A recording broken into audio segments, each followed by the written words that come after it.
go. I just love you guys, and I appreciate you being here for us, and I appreciate you doing the things that you're doing, and I appreciate you building this. Please like this episode, as well as every other episode you do enjoy going on right now that I'm very excited about. And I see Doge, and I see the realignment of the educational system coming together for a real unique opportunity that we haven't had in a long time. And that's exciting more and more each day. It all comes back to coming back to yourself, taking your, you have three brains, right? You have the brain of the head, you have the brain of the heart, and you have the brain of the gut, gut instinct, right?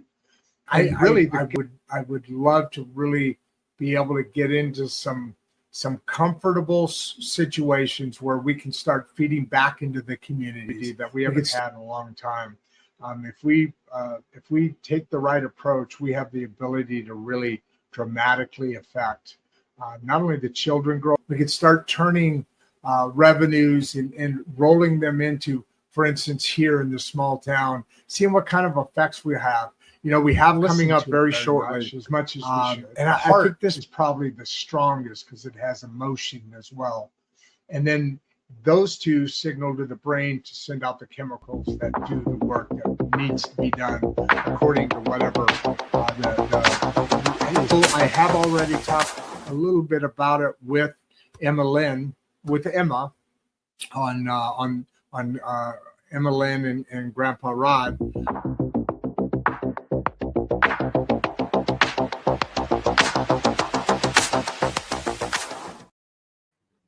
That's a catchy little tune. I was going to go back to the school one today. I was talking to Jessica in the background and Simon in the background off stage, and I was going to switch it over. The one that we have the intro video about schools. We have another one about economics and corruption and so forth. But I'm glad I kept that one on there. By the way, if you guys ever notice, towards the end of that, there's a couple flashes of this young girl, and right when it says subscribe, and then this picture flashes back and forth, and then when it comes out, you see right over my, I guess it would be, I don't know if it was mirrored or not, let's just say it's my right shoulder, there's a picture, that same picture of the young lady on the back cabinet there. Well, that's Emma Lynn. That's Emma Lynn as a 12-year-old, and she's 16 now, and people on here have seen her in what she does, and that program that we do together on Saturday, we co-host, and in that we really have been developing this program to empower the teens' voice. What are kids living in? What is it like for teenagers living in today's world? Because it's a different complexity than what we grew up in, or at least me. I'm the oldest one that I think I ever come across anymore these days. Although in this town there's some 90 and 100-year-olds, so I'm a bit of a spring chicken in this part of the country. Jessica and I, who you'll meet her in a minute. Simon, he'll probably pop in on us towards the end and give his 2-cent shout out there and all that. Oh my gosh, I told you, Jesse, we are at 4 minutes. We have 103 people on already. So I anticipate this being exactly what I expected to. As my point was going, we started this, Emma Lynn and I better not, because Emma's mom's name is Jessie, and that's why I know I'm never going to forget Jessie's name here, or Jessica. But when I'm talking about Emma, I want to make sure I don't get those names confused.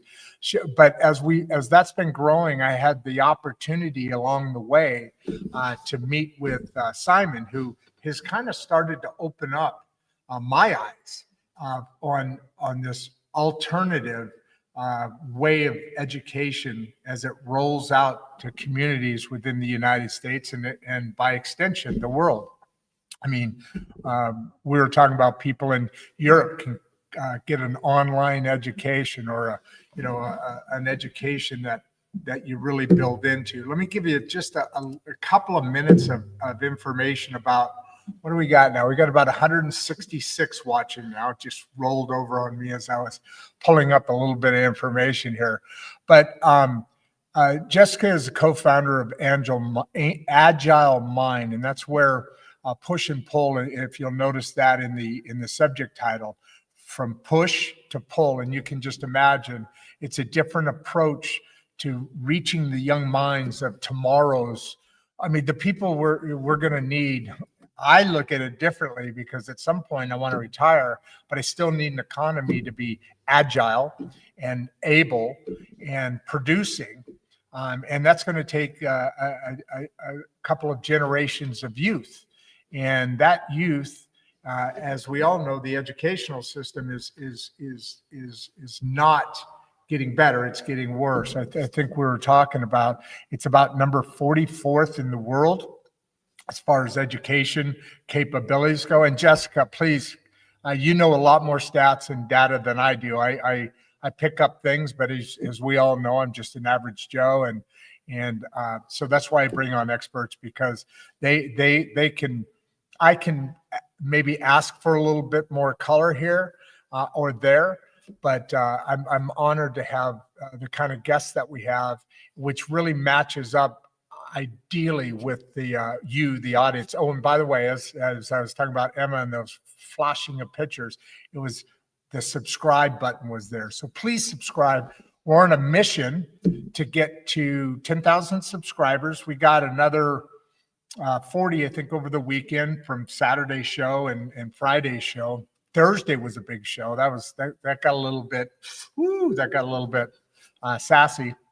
This afternoon, we're going to be talking about, at 2:00 Central Standard Time, we're going to be talking with the author of Broken, which is a story of growing up in a very dysfunctional family. And that kind of all ties in with this regeneration school program and the L-EAF Lab and the Agile Mind. You're starting to see some things kind of coming together to create the ability for humans to take that next step. Okay, I got to quit talking. It's happening. We're at 383 people now on the show and in the audience, and so I'm going to just kind of hope that Jessica can save me and walk me through this very important subject, because I try and keep it as aesthetically capable as I can, but I am me, and that's why I have experts like my new best friend Jessica. How you doing? Introduce yourself. Hi everyone. How are you? Well, you've got 443 people that are here to listen to your glory. I want you to meet all of you.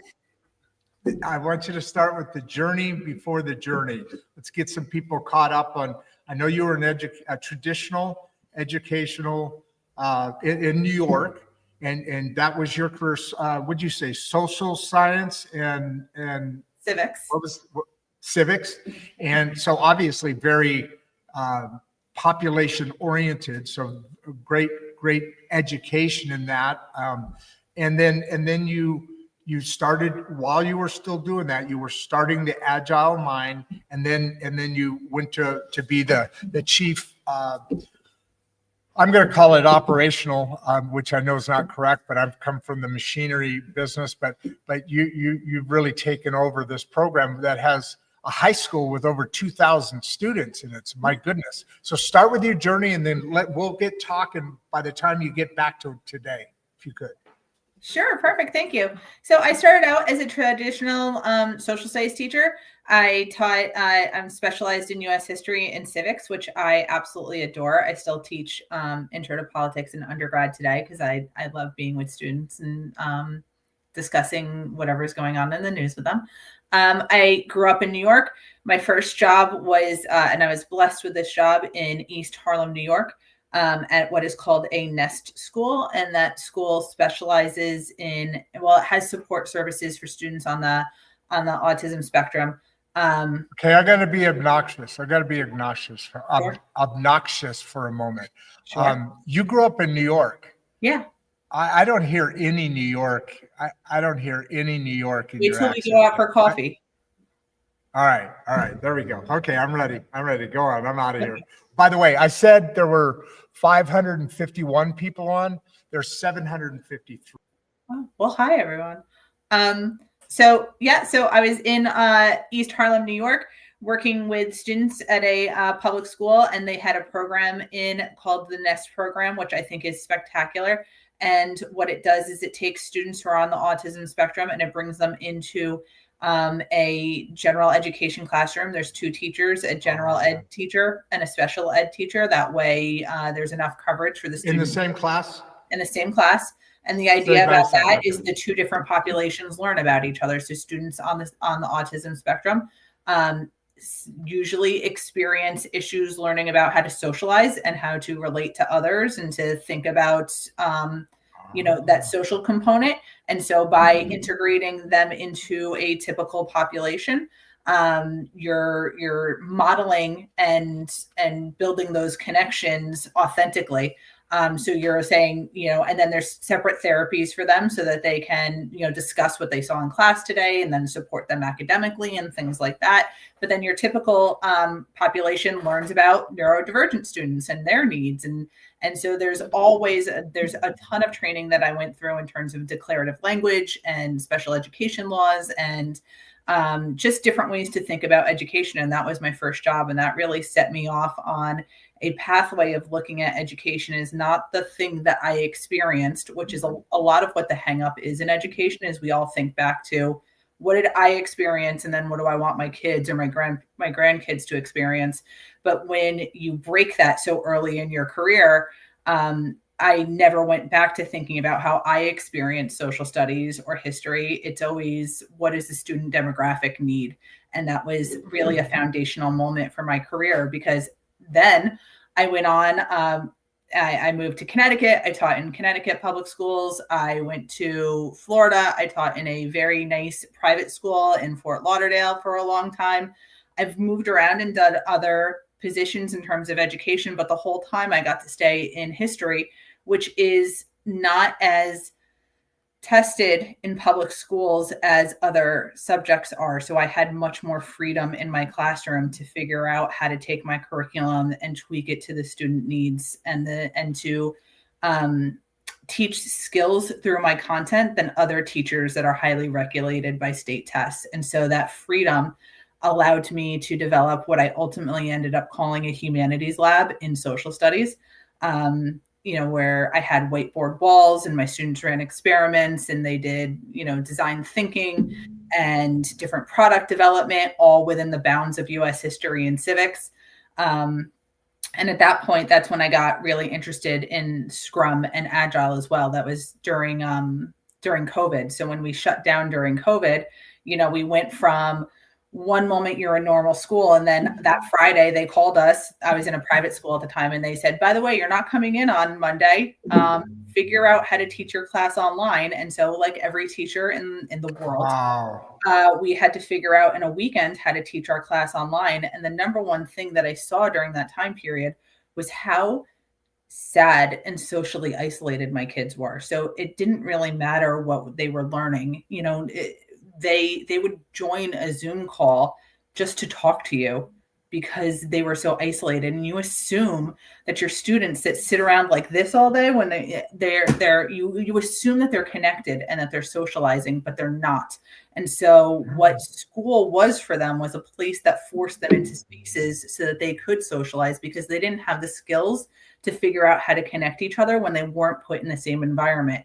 And so kids became so sad. I mean, they would sit on Zoom and just talk to me about anything. They would talk to my little boys were home. They would talk to my little boys, and they were just so lonely. And so going into that summer, we didn't know if we were going to open back up. We didn't know what changes were going to be made. Everything was, vary by the seat of your pants at that point. And I started to look around and say, what do other industries do to make sure that people are connected and that people can work in remote settings? And I stumbled upon Scrum, which is a way that people manage projects under the Agile umbrella. And so All right, let's stay there for a second. Agile, mine I know is a program. Scrum is a term I haven't heard. Is it, first of all, what's the acronym? Oh my gosh. Thank you. What's the acronym mean? And what does that look like? What does the Scrum program look like? Okay, so in terms of, I'm just gonna like make shapes for you. In terms of ways of working and project management, there's Agile, and that's kind of this large umbrella. It's principles and values of how you can work in iterative processes. So in short work sessions, so you can see work, you can see how it's going, you can turn it over. There's lots of reflection and collaboration. And inside of Agile, which is a large umbrella, there's different protocols of doing things, and one of them is called Scrum. Scrum doesn't stand for anything. It's just a funny word. And it just so happens it was such a funny word that someone emailed me, like, just junk email, and it ended up in my inbox. And I said, that's such a funny word. I wonder what it is. And I Googled it. And I said, oh my goodness, I do this in the classroom, and like adults do this in other industries and get paid a lot more money. This is so interesting. Let me look into it. And that's where I started to learn about Agile. And once I started, I just ate information. I was all over LinkedIn. I read 5 books about it in the course of 2 weeks. It just made such sense in my brain to, this is the way that education should be running. There's no reason why we can have remote teams that build product and software all over the world with the best of the best people, and we're still running classrooms like it's the 1950s.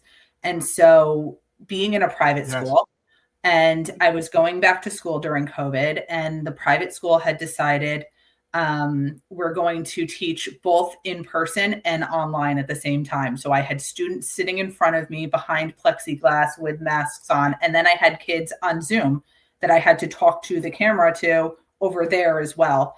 And I needed to find a way to collaborate them so that they had connections, and the Zoom kids didn't feel left out, and the kids in the classroom didn't feel lonely. And so I went back to school and redid my entire curriculum using Agile methods. So taking what my curriculum was, making sure I was hitting my standards, but teaching kids how to self-organize in this group. So any group could have a number of students in the classroom together and students online, and they could still be collaborating and communicating through the tools that Agile uses, like a Kanban board, which is basically just a visual representation of work. And so teaching kids real skills and real tools that adults use in industry to help them manage their projects. And then from there, they learn, so the first 2 weeks was a little rough with them, because you're stepping it closely and you're explaining the why. I think leading with purpose is one of the most important things that's often left out of education. Adults seem to think that students don't need purpose, that they just want direction, and they don't. Define that. So leading with purpose, I get all those words. Sure. But it's and by the way, there's 3,425 people on right now. And the reason I asked about Scrum is because I'm a international rugby coach. My kids all played rugby. Yeah. And that was, we watch a lot of rugby in this house. Yes. Oh, you do? Yes, we do. All right. It's a great sport. Not professionally. We just watch and cheer. We just yell in the background.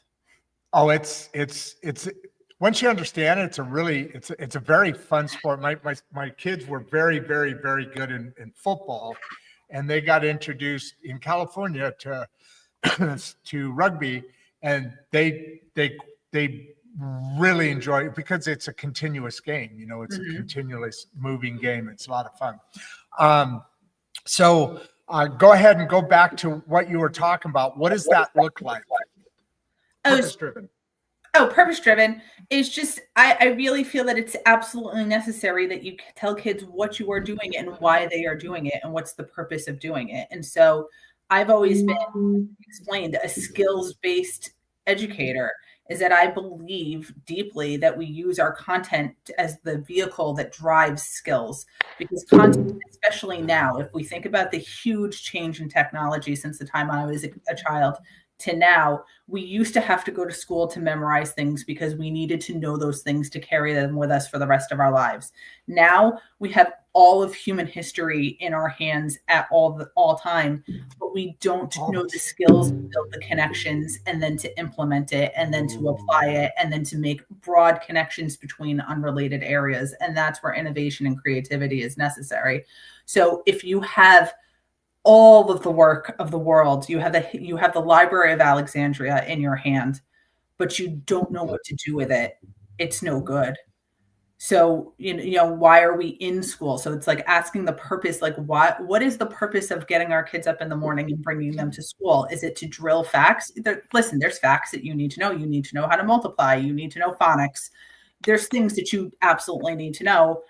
But we should be using content, especially as kids are getting older and older through the school system, to drive the skills that they absolutely need. And so using and implementing Agile was a great way for me to identify skills like collaboration and active listening and all these things that, like, we say that we want students. You say you want your students to be to have empathy. You say you want them to be compassionate. You say you want them to be creative.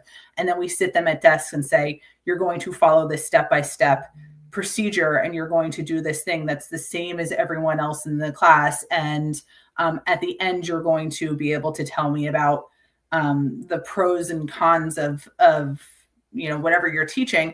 But what skills have those kids actually gained during that time besides learning compliance? So when you're talking about introducing a topic to a student, you want to say to them, here's the purpose that you're learning this. So today we're learning about the American Revolution. It's important because this, and this, but you're also going to be learning in groups how to collaborate with each other. You need to know this because this is a job ready skill. Or when I said to them, we're going to be learning, I didn't say we're going to learn Agile. I said, today we're going to learn how to put our project on a Kanban board. What is the purpose of using a Kanban board? Well, people in Fortune 500 companies use Kanban boards. People manage their whole lives on Kanban boards. It teaches you time management skills. You can use this in every single class you go into. You can use this to organize your lacrosse practices. You can use this when you go to college. And then suddenly the students go from, oh, I don't want to learn, to, oh, there's like, oh, okay, like this is useful, this is purposeful. I see that. And so while you're teaching them how to use the Kanban board, you're teaching them all these skills. You're still teaching your content, but now the students are really bought in because they see why you're teaching them something. And then they can apply it to a broader spectrum, especially when you say to students, like, this is a resume skill, how to use a Kanban board. Like, this is something that this is a tool that real adults use in industry. Put that on your resume. And they go, really? And I go, yeah, go home and ask your parents who uses a Kanban board at work. And they all come in the next day. And I'm talking about 8th graders. These are not little kids. 8th graders coming back in going, my dad uses a Kanban board. I had a Kanban board in my house. I didn't even know, so they get really excited when they see that you care, that you're using their time appropriately. And the broader idea of that, I think, is when you go into a meeting and work, do you like it when people waste your time?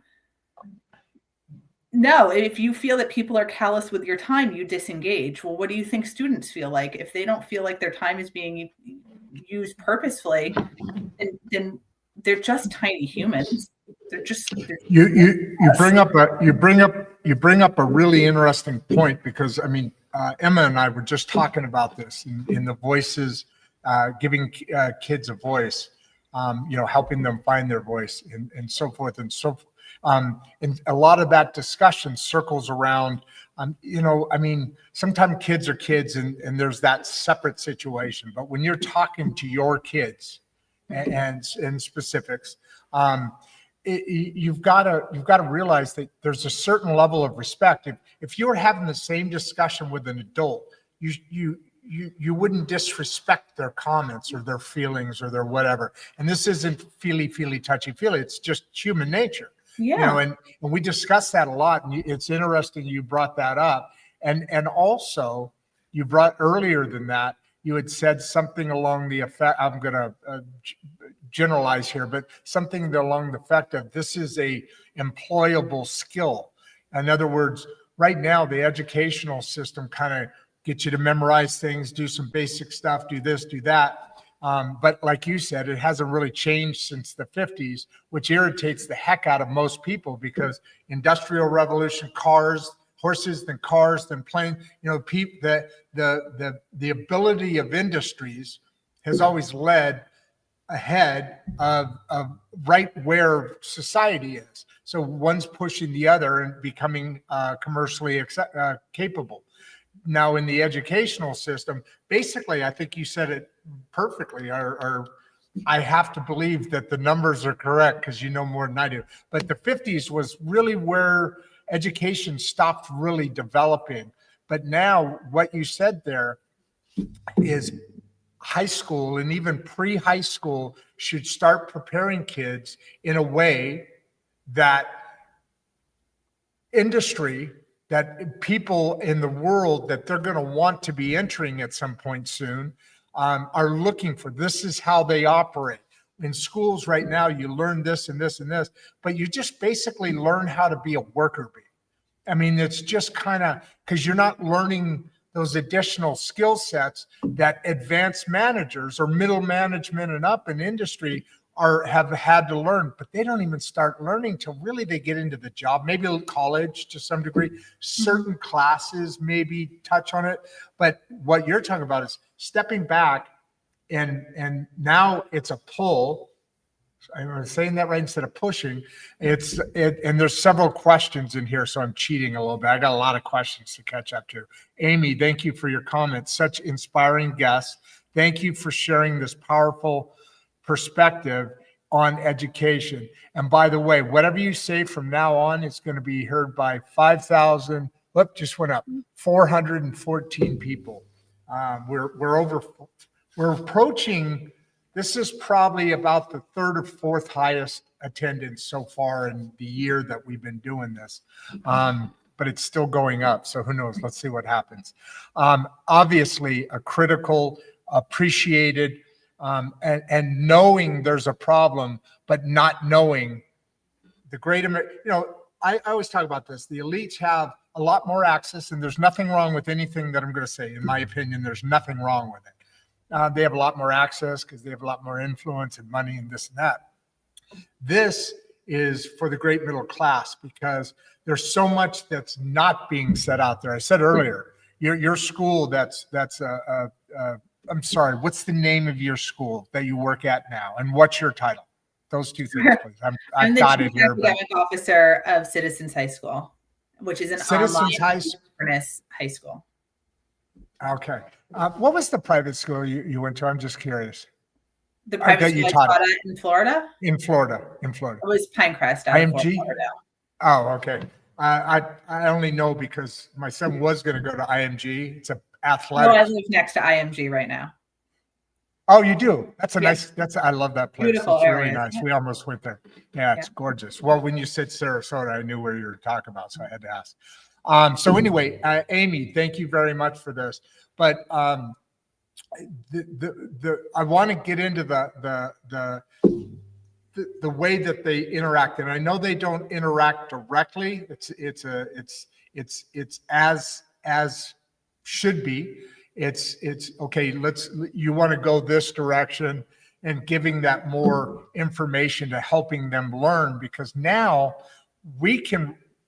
What you're doing and what Simon's doing, what others are doing, and what we're working on with the Regeneration School Project is getting kids prepared for life. So you have the basic four cores. You got your math, English, science, history, and then you have learning how to work in life, right?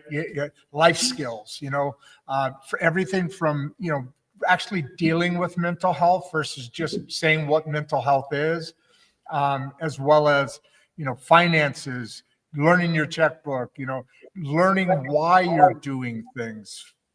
And these things, love to chat with you on that. I'm going to open this up. If you give me a second, the James A. Show. Lots of new. We've got a couple of podcasts I jump on here every once in a while. This one I'm not familiar with. Love this discussion. How can we bring pull learning into corporate training too? Because we've talked about this before, at least I've talked about with Simon, that these things are things that the military uses, has, Kanban, we talked about, and different things. We're on this new push, and I think finally society is realizing that AI, and we can have a whole show on AI with you, Yes. as I understand it. Well, I it see the can big all go smile. together, can't it? Because it's about pulling information to yourself. So the distinguish between push and pull is push is traditional settings of education where you have a group of students sitting in front of you. You are the teacher. You are pushing content. You are deciding how fast it goes. You are deciding the tempo. You are deciding what gets pushed at one time. You are pushing. And the students, for the most part, are passive in this because you're making all the decisions. And I mean, if you think back to any part of your education, the teacher's up there, and I can tell you as a teacher that's done this, the teacher's up there as the wild circus act, and you are exhausted, and your students are just staring at the ceiling or tapping their pencil because they are passive in the process. So you're pushing content to a passive audience. The way that we ideally want to flip that is to a pull-based learning, to where you are facilitating learning and students are pulling that work. So they are active in the work. They are owning the work. So it's shifting the responsibility of learning from the teacher to the student. So here are the objectives that we are going to do. Here is what we are aiming to accomplish. You develop a great, what I call wide open questions. So it's questions without an agenda or a single answer. So I am not trying to push my bias into you by the framing of my question, because you can answer it in any way that you want, but you have to answer it within the context of what we are learning. So I kind of give you the objectives of what we are learning. I'm going to give you a wide open question. I'm going to set some parameters of work that you have to do, but then you have to, within this context, find an answer. So an example of this is when I went into the classroom, I was teaching 8th grade civics. The question that I gave the students for the first Agile unit, we were studying social contract theory, again, because it's government class. And the question was, what's that mean? What's social contract theory? What does that mean? Oh, social contract is the idea of, it's the work of Hobbes, the philosophers Hobbes and Locke and Rousseau. And the idea is that to join a society, humans have to make a contract, and you have to give up some freedom to have some civility, and that back and forth of what are you, and like the contract between the people and the government, and what ideally should that look like. And so it's just exploring the idea. That's cool. Of the beginning of government, right? Because it's a government class. So what are the expectations? Absolutely. What are the expectations of the government? What do we all get out of this kind of idea in the broadest of general senses? And so what would the sample question sound like? It would sound like, what is the question? How would you distribute Sorry power? to throw your curveball.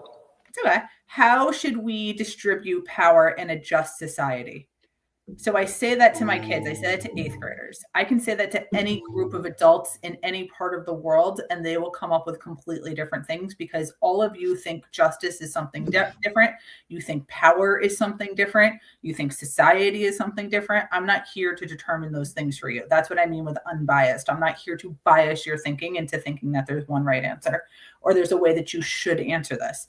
And then it is wide open for your interpretation, depending on who you are. So there's not one answer. So it's not like at the end of this project cycle that all of my students are going to do a presentation and it's the same presentation 18 times in a row. Every student group is going to come up with a different solution. And that's what we saw.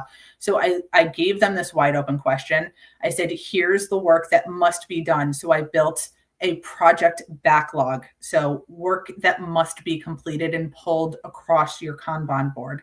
And so the students had this work of backlog. So they had to read about Hobbes and Locke and Rousseau. They had to do certain analysis of their work. They needed to do annotating and marginal noting. They needed to do things. They had to write things for me. So there was like not a lack of, it was not like I gave them a question. It was like, see you later. Hope you figure it out. So they had to answer within the confines of how do you apply the work of Hobbes, Locke, and Rousseau to how you would answer this question. So that is the confines of this project. So then we took them through and said, okay, if you have 6 weeks to answer this question, let's take this work and break it up into tasks on your Kanban board, and let's color code them. So every task is a different color. And so when we talk about a task, we're talking about a simple piece of work that can move from undone to done in a certain amount of time. So I'm not talking about write an essay is not a task for an 8th grader. Write an introduction is a task because it's one piece. So see, I'm teaching kids here. Here's the skill of how to solve procrastination, how to manage your time, how to chunk work so that's not overwhelming.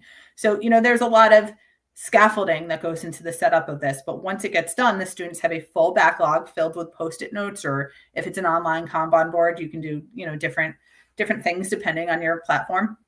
But you break this down into separate tasks.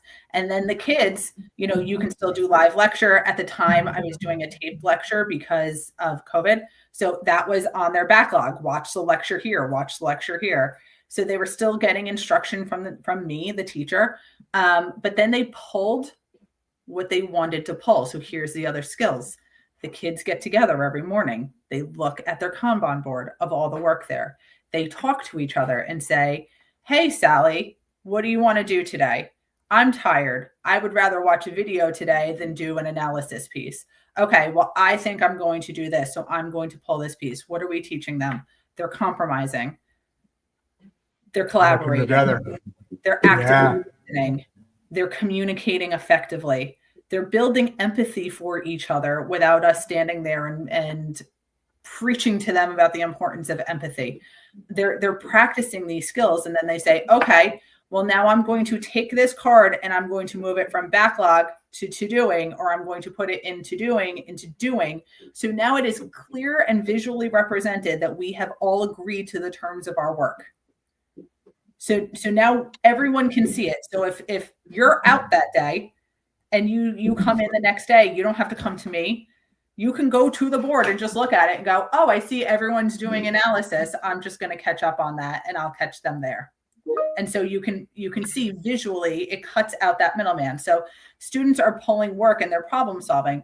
What am I doing during that time? Well, I can either do lecture, but what I really did during this time was I did small groups. So now my kids are in groups, and I can tell you about how I do groups at a different time if you'd like. But I go to each group and I sit down with them and I say, okay, what are you working on today? Explain to me what's going on. Oh, I see you're reading Hobbes. What do you think about that? What are your thoughts about what he says about people? What are your thoughts about monarchies versus democracies? What problems are you having? Can I help you? And then as they get through that work, they start into the idea generation of how are we going to answer this question? Because remember, they're not just doing the work. They have to propose a solution to this problem I gave them. How do you distribute power in a just society? So now I have students going, so here's some of the answers that I got, right? So I have a student group that says, I would like to make education more equitable. And I say, okay, what does that mean? And they said, well, there needs to be more money in education. And I said, okay, explain that to me. And they say, well, we need to get money. And I go, well, how do you do that? And they go, well, we'll just raise taxes. And I go, that's not the answer. You need to find a different way, because you go to every student group and they go, we're raising taxes. And then you sit them all down and you explain taxes and you say, like, how are you getting the people to agree to more spending? Do you know how you're spending your money already? Like, let's talk about functions of government. So it deepens your conversation, right? So the students go in, we're in Broward County at the time. They research how much money Broward County for education. They figure out what they're paying school board members and the superintendents. They figure out the average price, the average cost of a teacher. They figure out how much money is going in technology, and then they figure out how much money the student is actually getting, and they are angry. And they are like, this whole system needs to be torn down. And this is, again, I'm not telling them anything. They are researching and so different themselves, and they are coming to these conclusions. And then I say, okay, so what's the answer now? You have money. you don't necessarily need more money. What are you going to do with this? So then they go through and they develop a system where they say superintendents can only make this much money, and you need to sell this kind of property, and you need to go here, and there needs to be an allotment of this much money per student, and teacher salaries need to go here. And they come up with an entire restructuring of Broward County schools, and that is their solution to that question, to make that in order to distribute power more justly in society, there needs to be better education, and it needs to look like this. That's the answer. And they use what they learned from Locke and Rousseau and Hobbes to justify those answers. I had another group that decided that you needed more transparency in government. So they prototyped an app that would connect you to your federal legislatures. So it would connect you to senators or your representatives, in which bills that they were voting on that day would show up on the app, and you had the ability to read them. And then you could click yes or no, and that would go to your representative or your senator. So you can let them know in direct time before they vote on a bill how their constituents want them to vote on that bill. And so they prototyped that is awesome. And that was their solution to just, and so we had all of these from kids that cared about the environment. So they did environmental projects. Some kids focused on, but I said education. We had another group that figured out how to use tourism in Fort Lauderdale to bring in extra money for the homeless population. Like, it went everywhere. I couldn't have dreamed when I started this that the ideas, and for a teacher who, if you are in education and you've ever sat through like your project day where you get 18 of the same projects over and over again, and it's the most boring day of your life, this was thrilling because everyone came up with something different. But in terms of those small groups, just to kind of make this really big circle right now, is that I had these conversations with different groups every day. Every day I talked to every group, and we had these deep, authentic conversations that you would never have if I was pushing content from the front of the room. I got to know my students so well. And again, just to remind you, my students were in class and online at the same time, and I was having these conversations with this group of kids through this. So I got to know my online students. I got to know my in-class students. They got to know each other better. They communicated through Kanban boards. The level of transparency of work was fantastic, because at the time I had Kanban boards on the wall. I could walk in the morning and look across my walls, and I can see what groups were on point, what groups might be moving too fast, and what groups were behind and might need a little extra attention based on where the card movement is on the Kanban board. So without taking time for meetings and without pulling kids out of learning, I could see what the needs of the groups are by the flow of work across Kanban boards. And so because of their feedback, and that's that they're giving you feedback in that immediate, and again, you're laying that back upon them. It sounds like you know what a Gantt chart is? Kanban board is kind of a similar to that. And in the James show, they're talking about how do we push this into corporate training too, which I get that question.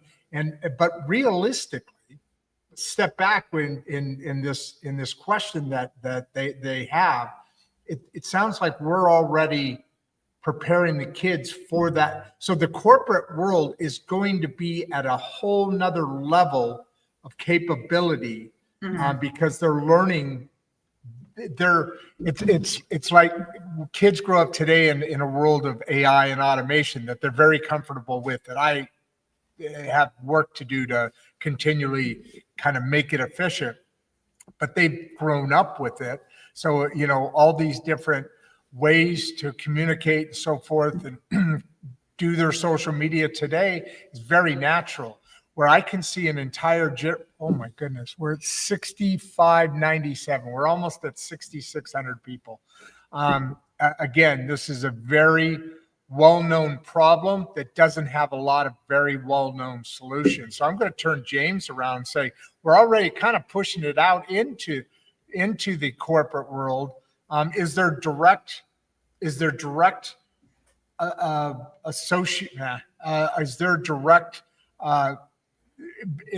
directly a way or a reason to push what you're talking about now into corporate training for people that maybe haven't grown up? Eventually, that's going to be a non-issue to say that question, because I believe that at some point the educational system's dramatically going through a change. But in the meantime, is this something that is relevant in our discussions today? I guess is the best way for me to say. And I've got a dozen questions I'm way behind on. Well, probably more like 20 questions I'm way behind on here. But what do you think about this? Yeah, absolutely. I think learning is learning. And if you learn how to navigate learning systems, then it doesn't necessarily, it's just the level of scaffolding that you're going to need to put in depending on your audience and your content. But if you develop a strong framework, you're going to be able to put that in anywhere you need it to go. So I think as someone that's gone through hours of professional development, years of professional development, I would love it if I was treated with more autonomy, or that I was respected in my space of learning, instead of saying, well, here's the thing that you need to click through, and we know you're not actually reading it, but please click through it to get your hours. And you go, okay, thank you. It's not hyper useful. So it's about, again, that purpose. So what is the purpose of knowing this? And then how do you change this around, so that it gives me autonomy, things to pull. So what is the work that I am pulling? What are the objectives? You have to be very clear on your objectives of what it is that you want your students, no matter their age, to learn, so that you can scaffold that system out. But I think pull-based learning is the best way to approach any kind of learning for any age group, because the learner is not passive in that process. They're actively pulling, they're having to do those things. And then if you really think about it in a business and you want to create some wide open questions for your professional development or your corporate learning, wouldn't it be great if the people that are actually doing the work for you propose solutions to the problems that you are working on? What could be more brilliant than people that actually have their hands on the work? And if you've hired these people, shouldn't be experts? Like, aren't you, so like utilize those things. It's great to feel wanted. And then everyone benefits from this system, right? That's my thoughts on it, is there needs to be more purpose and autonomy. Because really, when you look at society, we lionize you lionize Steve Jobs, or Elon Musk, if we're wiping away your personal politics on things. Like, you look at these people that invent and they innovate, and you say, wow, I want my kids to be like this. And then we put them in school where they're told to be quiet. How are they ever going to learn how to iterate? How are they ever going to learn how to prototype? How are they ever going to learn how to think outside of the box and communicate with others? Elon Musk, he runs like 7 companies. How does he prioritize his work? Now, I don't know how he prioritizes his work. Also, he's a genius. So like, we'll just let him live. But how do you prioritize work? We don't actually teach kids how to prioritize work. We don't teach them how to look at their tasks and say, what are the most important to the least important? And we have lots of kids that have learning issues because we just don't build these foundational skills. They're executive functioning skills, and they're left out of the conversation because we're so busy saying, well, you need to memorize all of the battles of the French and Indian War. Yeah, that's not a way. I what you just said, I kind of summarizes. I like this format where we're just chit chatting. It's like 2 people on a couch. We talked about this last week, and it's an interesting subject. So we're going back and forth. People are leaning in, they're asking questions, versus an interview kind of thing where blah blah blah blah blah and then blah blah blah. You don't learn that way. I mean, I shouldn't say that. It's more challenging to stay interested enough to want to learn that way without kind of dozing off a little bit. And everybody learns differently. And you added this in a thought of mine, in that as a teacher, that's got to be extremely challenging to as a teacher to continue to be adding that energy into, no matter how much you want. You got to connect with your kids. You get to learn them better this way. And like you said, there's different projects that different people are working on, and they're finding solutions on their own. That's got to, I know the feeling of what a teacher would be proud of, and having that effect of someday that kid's going to go out into the world and come back to you and say, hey, you know what? Thank you for doing what you did and being who you are, because they became more successful because of the style and the way that the information came, and it became a pull because they took ownership. And now that's a whole nother level. And again, we're raising the bar across the entire subsystem, across the entire system, from kids or people learning the skills that you're talking about now, with it, which, if, by the way, if we only use 10% of our brain, then this could be utilizing more, because maybe the educational system just hasn't caught up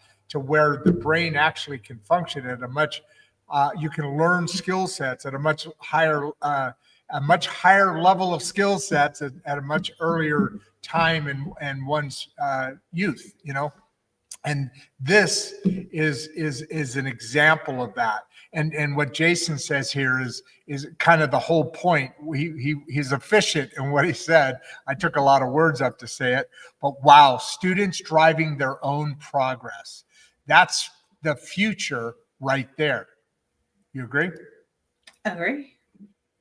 So Clive, really enjoy the show. How can parents start adopting Agile ideas at home? I wanted to get to this one. This is a great question, Awesome. because I absolutely do this with my kids as well. I have an 11-year-old and a 7-year-old, and we've been doing this for years. 6,600 people, girl. 6,600. We're coming up on a record. Keep going. Hey, by the way, hold on before you say it. I got to say it now. You got 60,000 people on, almost 7,000 people, 6,602. I want some subscriptions out of this, folks. I hope this is interesting enough. Please subscribe, like the show. You know what? I'm taking care of my business. My business tasks. And by the way, I want to thank, while we got a second here, to thank the Mangum Public Library, because they're supporting this regeneration school project, and they've set me up in this amazing studio so we can have teenagers start coming into the studio along with the live audience here, kind of like what you were talking about, where you had, we're not going to put people behind plexiglass and put masks on them, but I'd like to have people in the audience here as well as there for our voices around the table, or voices at the table. So anyway, go on, Clyde. Awesome question. I got my plug in. Thank you. I appreciate it, Jess. And yeah, I love this question. There's about 4 more right away. I can't see the ones below, but there's a number of really cool questions here. I love my audience. They're so smart. They're way smarter than me. They make me look smart. It's not easy. Go ahead, Jess. It's beautiful. So I set up Kanban boards in my house. If I turn my blur off, you can see a Kanban board right above so I have digital Kanban boards that I right over the head here, kind of white with a little bit of brown off. If you give me a minute, and then no one makes fun of my home office. You have to be kind. Fair enough.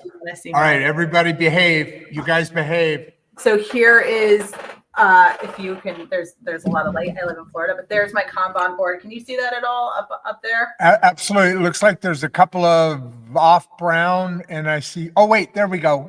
Okay. I see more now. Your lighting is color. I know. Yeah. There's a lot of sunshine in Florida here. Yeah, you poor thing. I was telling you how sorry I was telling you last week how sorry I felt for you for having to live where you have to live. You poor thing. I live in Sarasota. It's amazing. You can come visit. God, it is amazing. I love it. I will.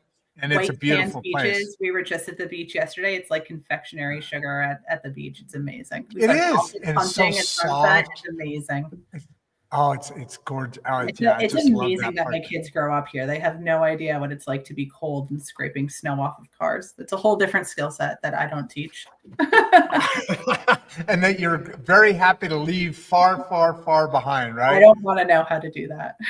Yeah, well, I moved here from Chicago. I moved from California, Southern California, Orange County, Ladera Ranch. I don't know if you know where that is, to Chicago to here. So a little bit different world. I understand it gets a little cold here, but not like New York and Chicago.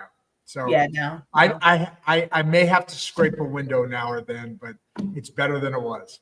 Occasionally, I put on a sweatshirt and it makes me sad. Aw. Yeah, yeah, Aw, I aw. know. All right. So Clive here, he says he's really enjoying this.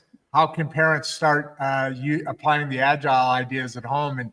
And that's when you have the Kanban. Kanban, yeah. The Kanban. Yeah. I was thinking the Kanban board at home.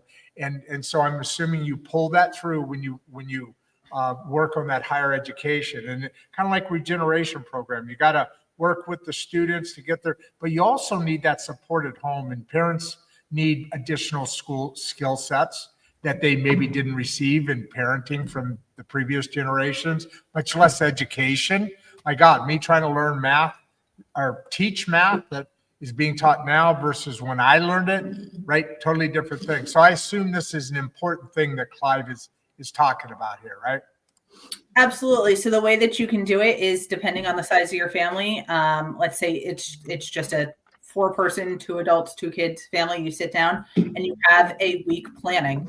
So you discuss what you want out of the week. So this week you have 2 lacrosse sessions. You have baking class. I have a work meeting at 5:00. We want to travel. So you put all those things, you have a family Kanban board. So you can use it online or you can do it on the wall, like I just showed you, really low tech. Depending on the age of your kids, the low tech is better. I personally like low tech as well because there's a certain, I'm very movement oriented. This is the longest that I sit still. Usually during my day, I'm usually on a treadmill or outside or doing something so I can move. So I like the idea of picking things up and moving them because you're using all that gross motor, which just fires off different in the brain. Especially when you have young kids, you want them to get the joy out of moving things, and that's a lot of what helps with Reward. Yeah. because you're visually seeing things. You're chunking things up into small, doable tasks. You can't really be like, well, I can't do that because it's not a full essay. It's a paragraph, or it's not vacuum the whole house. It's vacuum your room. It's doable. You can do these things. And so you have a discussion with your kids and say, this is the system that we're setting up. You set up a Kanban board. Again, I use painter's tape and Post-it notes because you don't necessarily need to be fancy about it. What would the Kanban board, by the way, 7,387 people. We're right on the edge of a record here on the show. I'll do a ding, ding, ding. And by the way, everybody on here, actually, I think you and I are going to collaborate as well on a newsletter, but I've started to work with Substack to kind of work that out. So we will be coming out with a newsletter. As a matter of fact, I have an introduction on there now. But and before you go on, I just want to add Ariel. She's on here periodically. I recognize the name, but she says this show always sparks new thinking. Thanks for leading the conversation. So the school's thing is really okay. We just went over a record. Ding, ding, ding, ding. Congrats. 7,578 people. Critical thing. We ought to chat more. And they're adding still. So go back to what you were saying. I don't know if I completely took you off, but what I was going to ask is, do parents, when they use the Kanban board, the pull method at home, is this for like activities, or is this to keep up with their schoolwork so the parents know what's going on as well? Or is this chores that need to be done, or the lacrosse practice we need to get set for? This is a system. It's a framework, and the framework fits your needs, just like the framework fits whatever classroom. This can work in a kindergarten classroom. It can work in a 12th grade classroom. Gotcha. It can work in an engineering classroom. It's a framework, so it's flexible to the needs of the participants in it. So if you have 5 kids, and you're like, I can't keep schedules straight and things, and I need to be able to visually see things, and things need to happen in the house. It needs to go on the Kanban board. And so it's just a way of having open. Do the kids put it on? Yes. At this point, Yes. ideally, is that the kids are keeping you up to date. Pre-literacy kids can use a Kanban board, draw pictures with basic words on it so they can learn their phonics with a picture. Why wouldn't you have a kid? What toddler would not like to pick up some Post-it notes and move them across? Much less draw a picture on it. Oh my God. It's sensory, it's sensory. And so kids love sensory. You don't realize that you love sensory, but you love it too. We pretend that we turn into different animals as we age. We're the same animal. We're just slightly older or taller.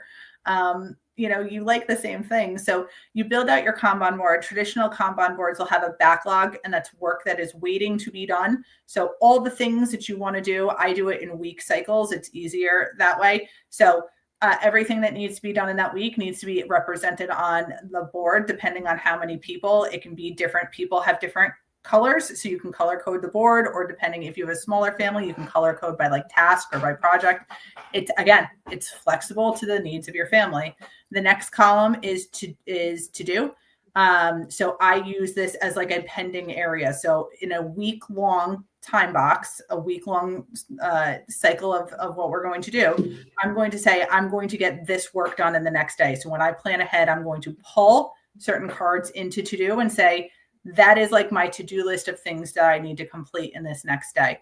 When I am actively doing that task, I pull it into doing. And then when it is done, completely done, put away, I pull it into done. And then you can see. And so the fun part of this, and the part that really gets into the lizard brain motivation and kind of gets away from the procrastination and the I can't do it or it's too big, is that you're watching the flow of work across the board. So on Sunday night, when you do this, let's say there's 25 cards in backlog, but as you move through the week, you're starting to see this transition pull through, and suddenly there's more done and done. And the great thing about this too, especially that people that live complicated lives or busy lives, is that you don't even realize what you're doing. You don't even realize how much you accomplish every week. And you get to the end of the week and you're exhausted and you're like, I didn't even do anything. And it's no. You did tons of things. You accomplished so much. We don't give ourselves credit for it. And I feel this way in life, but I absolutely feel this way in education, that we do not celebrate work completed enough. Now, as a teacher, I see it that we hustle kids through projects and we go, okay, you finished that great project. On Monday, we're going to start a whole nother project. Good for you.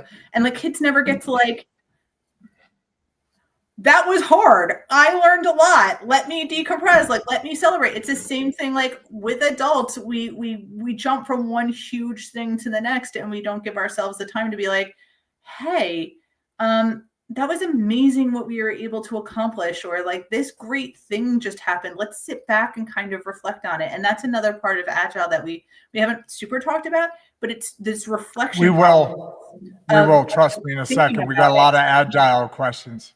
So sorry about that. But in terms of kids, you set that up, and then on Saturday, you reflect on it. You sit down and you say, how did this week go? How did the flow of work go? Did you feel like you had too much? Did you feel like you could take on more? Did you feel like you need to make your tasks smaller? Is there things that we need to know about this? So you're opening conversation with your kids about the running of the house. Now, how much of that is up to your family situation? I don't know what the right answer is for you, but if you say, my kids have chores, they have to do things. They have to do a certain amount of reading a week. They need to do a certain amount of math a week outside of school. They need to, vacuum. They need to take care of the backyard. They need to do all these things. So they have that. It should be all in there, right? Yes. It should be all in there. All their things. And then they pull them when they have time to. So they say, I want to go out and play. And I go, okay, you can make that decision. By the end of the week, all these things need to be done. So would you rather do one or two of them now and pull them across and you wait 20 minutes to go outside? Or are you going to sit inside all day Saturday pulling all these cards?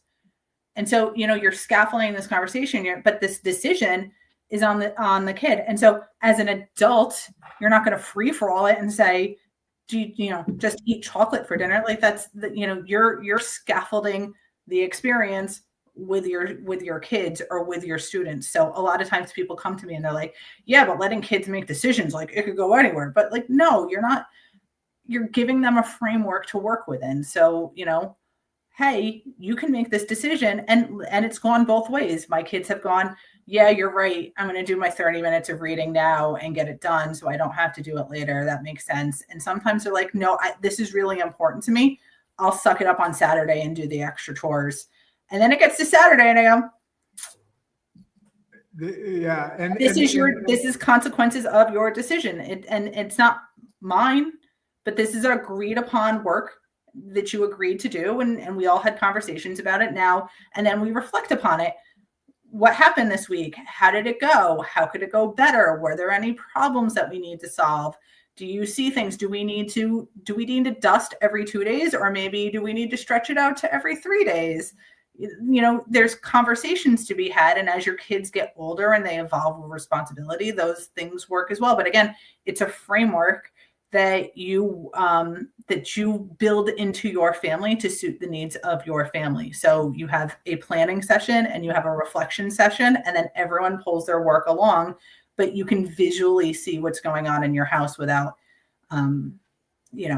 having meetings or being like, hey, did you vacuum your room today? Or did you do your laundry? Or trying to even remember what it was that they needed to have that conversation about. I assume the most ideal situation would be a child growing up that's in school that has this system that they operate. Then it's a much easier pull through for the parent. But it sounds like at the home, especially in the home situation, parents really kind of need to get some education in that. Do you offer any of those kind of things to random parents out there? Or I don't know if I'm explaining this right. Oh, absolutely. Yeah, of course. We have we work with students, we work with parents.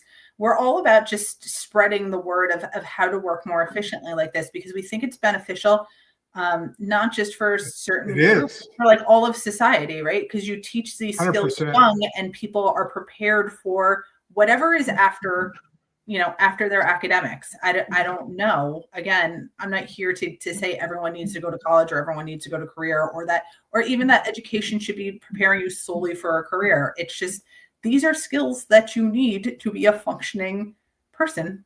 Wouldn't it be nice if the education system embedded them in, so we were refining them when we had teachers around and trained professionals that love working with other human beings? Like, wouldn't it be great if we refined these systems so that society built itself with better functioning people? So Gerard's got and I couldn't agree with you more. And that's this whole thing has gotten me excited, because it was just originally a thought that I had in this regeneration school project about how we got to get the school systems need to be better, because I grew up military, so I've been all over the country, all over the world. And I went to 8 different elementary schools. I could have only gone to 1 if I would have known you back then. Well, yeah. You weren't even around back then. But if that thing was there, then I could have gone to 1 school. But my point is, what Gerard's asking is, you have students that have been. You lead a school that has over 2,000 students in it now, but you've had students in the pull program, that activity, what we're talking about right now, over time, over years, I'm assuming.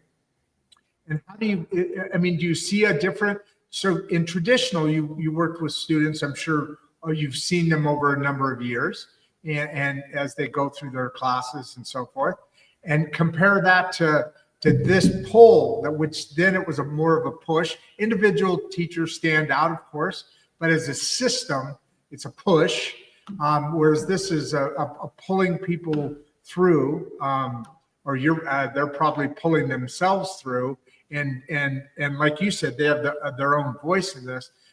As far as staying motivated, I can see the motivation out of the gate, because you're taking ownership in something, and that, no matter what, is always going to be more interesting than, like you said, the teacher just sit down, shut up, and memorize this. That's obviously, but do you see a difference in the motivation of learning over time with one system versus the old system? I think in terms of classroom, it's a lot of the wow factor of the way that you design groups. Eventually in my classroom, my kids were using Kanban so efficiently that for the first time ever, I had 5 different periods in the day, right? And usually you only let the 20 kids in each period work together. There's only so many ways there can be groups. But by the end of the year, they had this huge project, this capstone project. And I told them that they could make groups with anyone in my classes in any of the 5 periods, because if they're able to communicate and they're great at working on the Kanban board, so they can move work and they can have these discussions, and they can and it added a whole nother level of like, oh my God, I never got to work with my best friend Sophie because she's in 5th period and I'm in 3rd period, but now we get to build a project together. But your Kanban board has to be perfect. Like your communication is, Sophie can't come in 5th period and say, I don't know what Sally did in 3rd period. Your communication has to be on point. But isn't that how remote teams work? That I can work in different level than you, so so you do those things. I always find that as a teacher, it's stepping back and looking at your curriculum and thinking about what are the possibilities of the things that you could teach within your standards. So creating those wide open questions that kind of puzzle you, because now it's every unit is a new puzzle to be solved. So if you're seriously asking 8th graders how to distribute power in a just society, they've never heard that question before, and they've never typically been respected enough to be asked a question that deep or that adult. So it pulls them in immediately. The next question I have to try to remember, it was about revolutions. And it was like, how do you know a revolution is successful? And so, they had to they were learning the American. Wow. But then they had to look at. That's an interesting topic. That's wow. I bet you that really kind of blew their minds as they got into it. Go ahead. As Americans, we assume revolutions are successful and things come out of them, but we are the very small minority of countries that go through revolutions and turn out on the other side.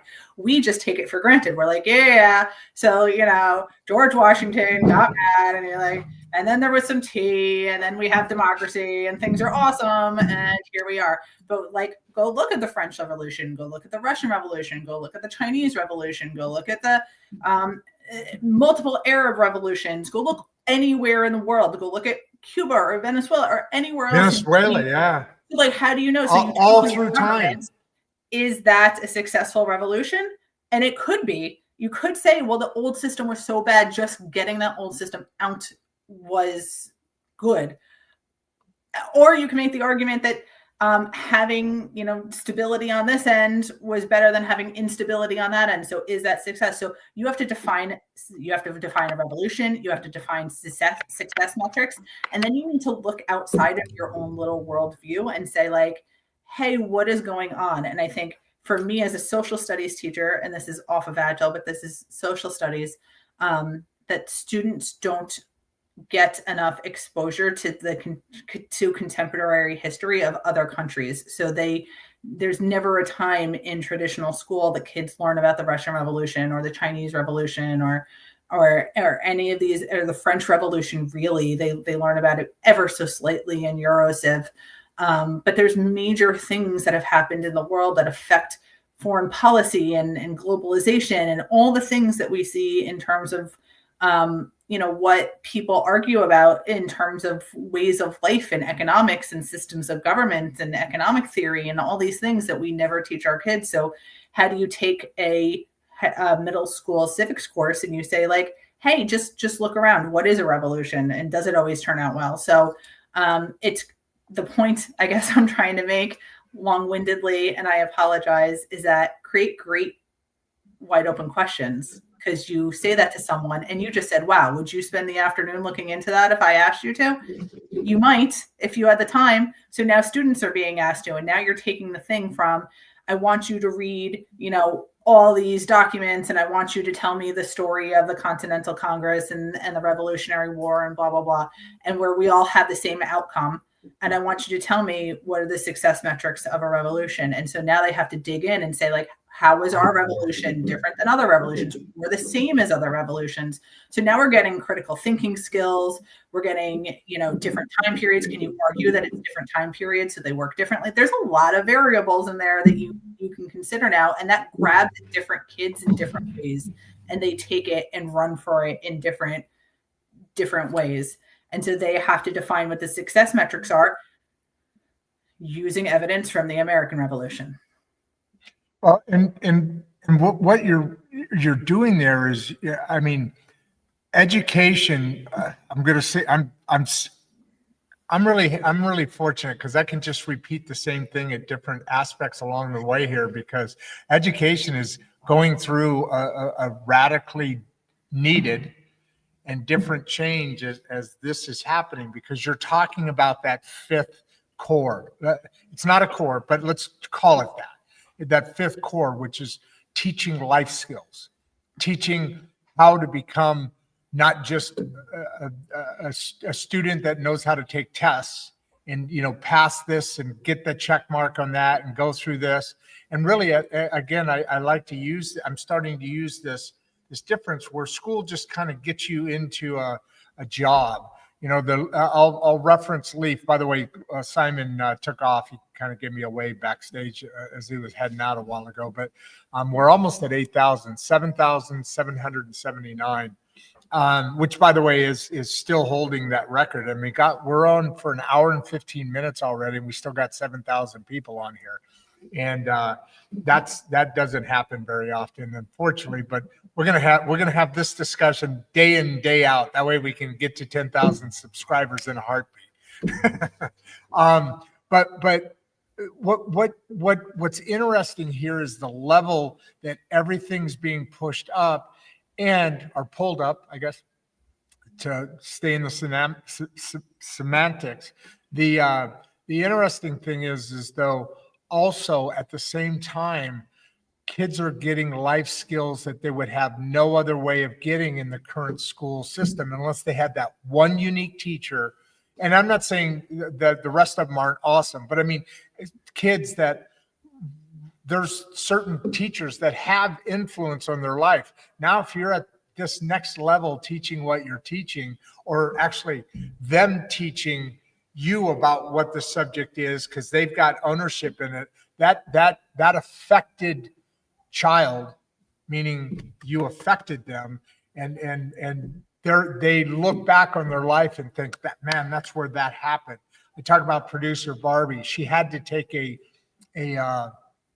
business class because all the other electives were taken, and she got late to school or whatever. She had to come back later, but she ended up taking that elective, which only touches on finance and stuff like that. But at the end of the day, that back in high school, and she went through college and everything, but that changed the course of her life.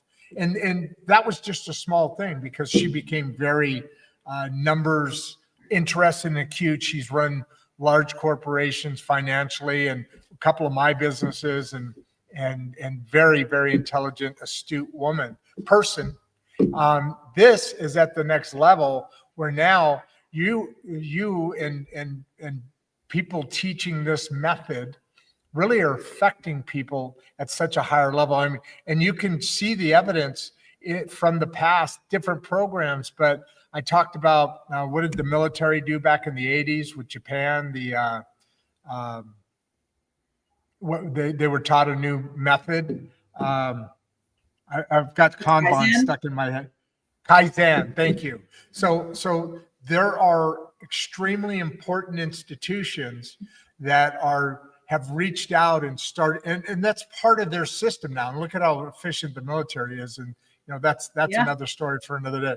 But this is that same thing, and the military is constantly, because it's our lives at stake here.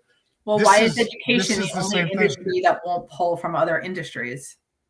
There it is, right Why there. is it, yeah, There like it is. why is it the only place that's like, no, this is just how we do things? Like, I think it's the world because there's around more you is changing union. so rapidly. Shouldn't you be thinking about the world that your students exist in? And so this is, wider implications into AI and technology and all of those things that we don't necessarily need to jump headfirst into.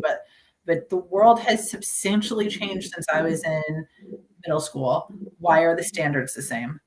And then why are the classrooms set up the same? And, and so again, there are 100% things that you must memorize. There are things that rote memorization is necessary for. So I'm not saying just throw it all out and it's all experiential and we all, are, running around in fields experiencing but no, you need formal education. Like you need to know your time period. You need phonics education. You need the 4 cores. Yeah. You gotta have, They're necessary, but you can also, at a certain point when you have those foundational skills of education, how do you then learn how to use them to build the rest of that base? And how are we incorporating skills into that? And when you think about our learners, they are pull-based learners. Our kids are pulling information. They're just pulling it off of TikTok. And they're pulling it off of YouTube, and they're pulling it off of the internet, and it's unrestricted, and it could be anything, and it's right or wrong. It's the internet. It's whatever it is. And it doesn't make them think it through. What you were talking about before, they come to a conclusion. Was the Revolutionary War successful? What makes it successful? TikTok, it just tells them what to think. It's still pulling, right? Absolutely, but so, one of the projects that we're working on is a questioning protocol that follows Agile, because one of the foundational skills we should be teaching is how to ask a question. Why, we have, again, you have the Library of Alexandria in your hands, but you don't question the information that's coming out of it. So, so you have that cell phone with you all the time. You can Google anything. You can ask AI anything. But you have the skills to question it, to say like, hey, sometimes things on the internet are shockingly not true.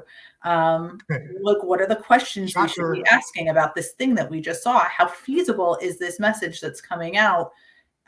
What are, like, I say this to my kids all the time, and it doesn't matter what the event is, but we see things and I say, let's think of 5 questions that we can ask to clarify this situation and see if it makes sense. And like, maybe sometimes we only get to like 3. And at 3, they're like, this really doesn't make sense, Mom. And I'm like, I know. Yeah, it doesn't make sense. Because if you can't answer 3 questions about something, then, does it make sense? But like, you need to learn how to ask those questions. No one's asking the students to ask the questions. We're saying, here's the standards, here's the stuff, here we're delivering it to you, here regurgitate it back to me in the way that I like it. So right here, I want to perfect time. I want to insert Richard's comment here, a question. What's the first step for teachers to start shifting from push to pull learning or teaching learning? Perfect. Richard, that's such a brilliant question. Because the heart of Agile is iteration. It's small changes to make big impact. So you're doing small things, you're testing them. So you're thinking about them, you're planning them, you try them, and then you get the feedback from them and you reflect on it, and then you decide how to go further. So if you're a teacher that is busy and you have 6 classes and you're running through your curriculum app, no one thinks that you have the time to sit down and redo an entire curriculum, on your weekends. That's just not feasible whatsoever. But what is adding in a reflection somewhere in your learning. So at the end of the week, tell me your favorite thing that you learned this week, or how can you take something we learned and add it, and apply it to your life. Reflection is huge in Agile. Talking about making your learning visual. So even if you just have a Kanban board up on the front of the room and you just let me interrupt you. Sorry. You just said reflection is a big part of this, and I get it, but I want to make sure I get it. I like to use the picture of, I'm the safety net. If I understand exactly what you're the expert, so you may come across some terminology or whatever, but I know if I understand it, and these guys are way smarter than me, so they probably get it. But what do you mean by that? I mean, at the end of every work session you have in an Agile classroom or home, or like I said, in home, you need a reflection. You need to sit down and look at the work that you did. So you need to look at your Kanban board, which is your workstation, and say, and this is part of, what I have students do every day is a stand-up meeting in front of the board. What are we doing today? What did we do yesterday? Were there any problems? And so like you're getting that conversation started about the flow of work through your board, and you do that every day. That's a mini reflection. So like, it's like you coming in the morning, it's looking at your to-do list and saying, okay, what's here, what needs to be done, but you're communicating it with the group and saying, here's what needs to be done. Here's our priority. Were there any problems that we need to alert someone to? So like as a teacher, that's when I'm kind of bugging around in the room going like, do you have a question? Like, are you stuck on something? Do you not know how to do something? Can I help you with something? Like I'm here to remove impediments from you. As a parent, you're here for the same thing. You're asking your kids what went well last week, and they tell you.